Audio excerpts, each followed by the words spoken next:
Today is January 1st. Today is also the day that I have received my first subscriber. Let's go, dude. Shouts out to you. I haven't figured out how to like figure out who you are yet. You know what I mean? Um, whoa. Crazy thing to say. More what I'm saying is, I see that I have a subscriber. I don't know who that is or who's subscribed to me. It could be a bot. It could be a real person. I also received my first comment today. It could be them. Shouts out to you, the person that first commented. And if you're a different person who subscribed, shouts out to you too, dude. We're in this together. Life in general, dude. Life in general, we're in this together. Us as humans all have very unique experiences, and none of us have had a unique experience a day in our lives. So yeah, man. Like in some ways, we're like complete strangers, and on another hand, we're like closer than kin. You know what I mean? Blood brothers or blood sisters or blood whatever you are. Blood bots if you're a clanker. Yeah, dude. I don't know. Today's January 1st. Today was supposed to be my first video. But like I said in my first video, I got inspired to talk about that film that I watched the other day. Today I watched La La Land for the first time in probably a couple of years, probably since like 2023. Yeah, dude, that movie's goated. I watched that movie for the first time in theaters in 2016. I took my brother and my sister. They're both younger than me, and so I took them to the town over where we used to grow up, and there was a movie theater there. And yeah, dude, it was incredible. The first time I watched it was maybe the first time that like my eyes got opened up to the beauty of like cinema and film, and like that's where my interest really started to grow. I think I had always loved, and I don't mean to use these terms in a pretentious way, but like the difference between like movies and just the idea of like watching a movie, and then like the art of like film. Again, I kind of almost cringe at saying that, but I feel like it's good to have terms to differentiate what you're talking about. Obviously, I always loved movies growing up. My mom took me to the movie theater all the time growing up. And I love going to the theater. I always have, always will, hopefully, as long as it stays around. But yeah, dude, 2016, I graduated high school, got my first big boy job, started making my own big boy money, and also living at my parents' house, not paying rent. So I went and saw a stupid amount of movies that year, but like most of them were like super into like Marvel movies. You know what I mean? Like I watched every Marvel movie that ever came out up until like 2021 maybe. Superhero movies were kind of my jam. Some animated movies, stuff like that. Like very again, I'm not one that looks down on any of those now that I feel like I've been opened up to a bit more of like culture in film. I'm not one to like look down upon any Marvel movie or blockbuster or whatever. At least not in a broad sense. But yeah, that was all I was watching growing up. And like I loved that and I still love it. But like, and who knows, man, maybe La La Land you could still look at as like I don't know. I feel like that movie is a big hit and turned out to be a big hit, but I don't think it was guaranteed to be a big hit. I wouldn't call it a blockbuster. I think it came out in like November, December of that year. Anyway, saw it for the first time with my siblings. We loved it. I cried. I drove home. I yapped about it to the rest of our family. Took them the next weekend to all go see it. Then I went again a third weekend to go see it by myself, and I might have went to go see it a fourth time. I don't remember. Back in those days, I was going every single weekend. I would go to 1 to 2 to 3 movies. That's just what I love to do, and that was kind of the only thing that I did love to do at that time. So I had all the time in the world. I felt like I had all the money in the world. Yeah, dude, it was my favorite thing. Anyway, since then with La La Land, I feel like, I get more and more open to different styles of filmmaking. The movies that everybody, calls the GOATs. I just watched The Godfather for the first time this year, trying to get into more foreign film from different countries. You know what I mean? You start experiencing all these, and sometimes you go back to some of the films that you used to love, and you're like, oh, this isn't as good, or I don't enjoy this as much, or this is a little bit more shallow or thin than I kind of that I've learned to expect or enjoy out of a movie. But yeah, so sometimes I feel like I downplay La La Land in my head. Like I go like, oh yeah, like that's a movie everybody loves. Like that's a movie that, you know what I mean. Like these things that we, at least me, I'll say me, but I feel like a lot of people go through this where it's like, the deeper you go into a hobby or into a niche or into something, into an art form even, you begin to, I don't know, you start trying to gatekeep a little bit, or some things aren't allowed to be as like good. You know what I mean? I'm sure as a cook, you're like, some cooks I'm sure are like, oh, I hate fast food. You know what I mean? I'm a cook and I eat real food.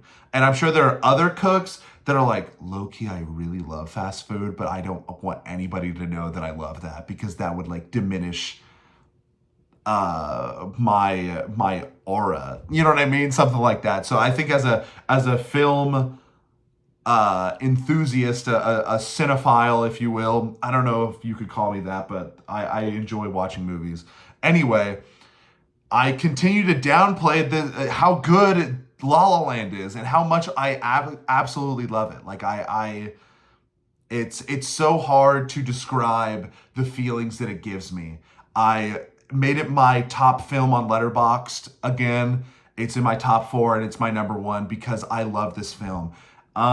Everything about it, I love the color, I love the costume design, I love the songs. I'm not like a musical lover usually. I'm not a musical hater ever, except for like Wicked. But that movie blew. You know what I mean? Like I didn't hate it because it was a musical. I hate it because it sucked.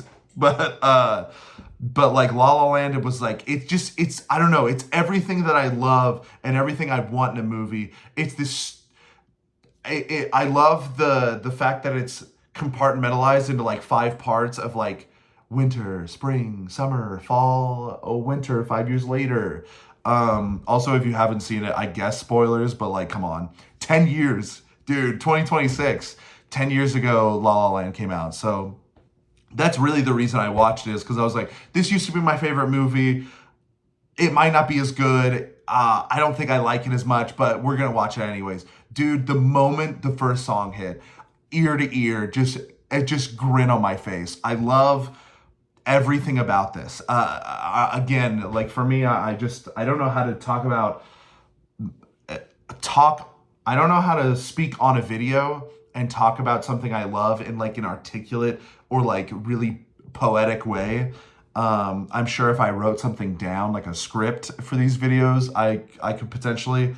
But for me, I don't even think that's the important part. Like, I feel like you can find that other places. Like, for me here on this channel, like, I just want to give you guys, like, I don't know, my relationship with these things. And, I don't know, La La Land is kind of like, I feel like it's like a relationship. You know what I mean? Like, you fall in love with this thing, and I'm gonna be totally like bullshitting right now, just trying to make up an analogy like on the spot. But like, I loved it. I fell in love with it head over heels. It was my favorite movie. I watched it over and over again, and after a while, I got kind of bored of it, and maybe I underappreciated it, and I started downplaying like, oh, maybe I love other films. You know what I mean? Like maybe I love other things more than this movie. You know what I mean? But then you almost take some separation, and then you go back to it, and you're like, oh wow, this is the greatest film ever made. And I'm not going to say the greatest film ever made, but like for me specifically, my personality, what I want out of a movie, this is perfectly made for me. Again, what was that analogy? I don't know, but if it like relates to you, like shouts out to you. Um, yeah, dude, I'm messing with the vision. Uh, Shouts out to us for getting a longer video today. I feel like I haven't been inspired since the first video that I made fully to like yap about a video. Um, but I feel inspired today, low key. If you have not seen La La Land, go see it. It's the 10-year anniversary this year, so it's a wonderful time to start. If you have, go see it again. People that get sad about the ending, dude, grow up. You know what I mean? Like, of course it's sad, but like it's like I don't know. There have been different points in my life. I can tell like where I'm at and like what I value because at different points in my life, like last time when I watched it in 2022 or 23, I was like, yeah, dude, that ending is perfect. Of course they like chose their dreams over each other because that's what's more important. And then, 3 or 4 years later, now that, yeah, I guess 3 or 4 years later, now in 2026, I watched it and I was like, that's a devastating ending. You know what I mean? Like, I would have chosen love over that. But there are different points in my life that I would have chosen my passions or other things over love. But yeah, I don't know. I think it's a good litmus test of like, of just like who you are and where you're at as a person. Maybe, at least it is for me. Again, love La La Land. Follow me on Letterboxd. I'm going to continue a video every day. Hopefully I'm as geeked, I continue to get as geeked as I am now on this video, and I continue to go. Also, I've thought about that. I understand that my videos could come off as like boring because I don't edit and it's not choppy and it's very much just like a train of thought video. Again, like I said earlier, I don't really write scripts for these things, but I don't know. I think it's cool, and I don't think many people do it. Again, it's more of just a journal or a diary more than a vlog or something like that. And also, I think my videos are going to be gas one day if I built up some type of audience that made edits of me with sad music in the background and would like take like one-off sentences that I say out of context, and make it sound like really profound or beautiful or inspiring or something. Like I feel like that's going to happen one day if I continue doing this. Like if enough people find my videos, like I feel like there's a specific niche of people that would enjoy and mess with the vision that I got right now of just like these diaries. And I think if I can grow that audience and find those people, like somebody's going to be gas at like making TikTok edits of like silly little I don't know, little quotes that I give off and making it sound like, again, really poetic, even though I don't feel poetic at all. 13 minutes, let's go, dude. Longest video to date, January 1st. We love you, bye.